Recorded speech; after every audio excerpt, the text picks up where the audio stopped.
The dawn of a new era, the 1960s, and the rise of John F. Kennedy. The 1960s were a time of great change and upheaval.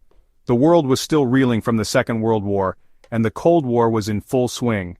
The civil rights movement was gaining momentum, and young people were beginning to question the status quo.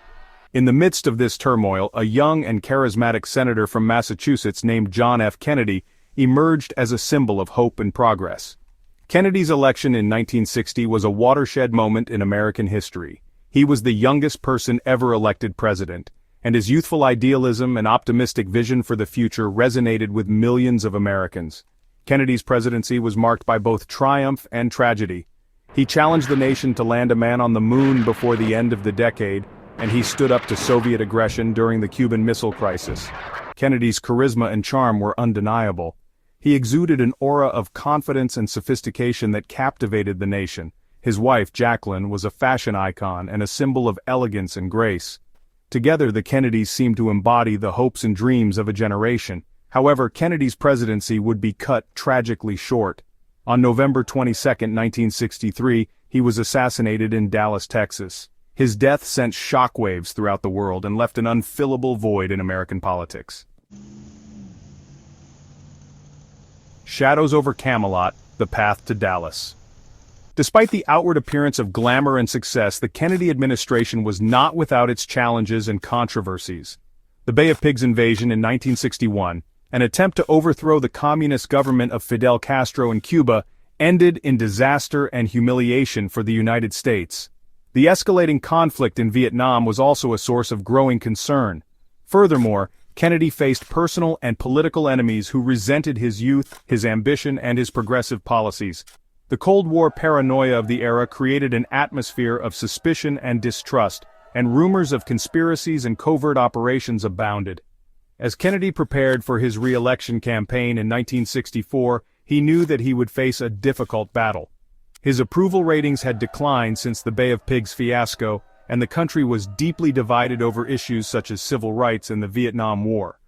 In an effort to shore up support in the South, Kennedy decided to embark on a political trip to Texas in November 1963. However, this fateful decision would have tragic consequences, leading him directly into the path of an assassin's bullet.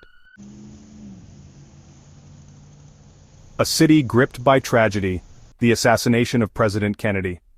On November 22, 1963, President John F. Kennedy arrived in Dallas, Texas, for a two-day, five-city tour of the state.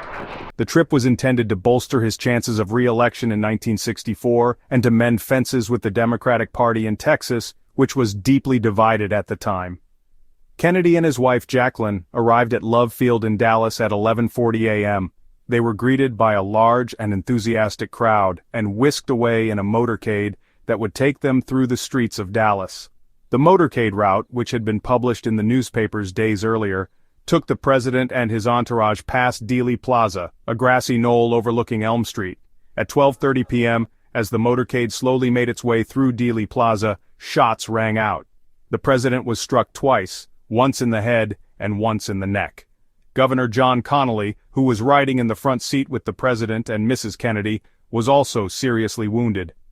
Chaos erupted as the Secret Service agents scrambled to protect the president and get him to safety. The motorcade sped off towards Parkland Memorial Hospital, but it was too late. President Kennedy was pronounced dead at 1 p.m.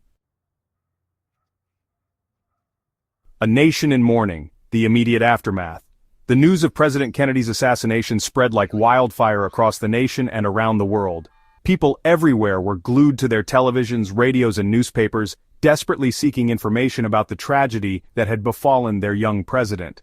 The nation was plunged into a state of shock and disbelief. It seemed impossible that such a vibrant and charismatic leader could be taken so suddenly and so violently. The outpouring of grief was overwhelming. Millions of Americans lined the streets of Washington, D.C. to pay their respects as President Kennedy's body lay in state in the Capitol Rotunda.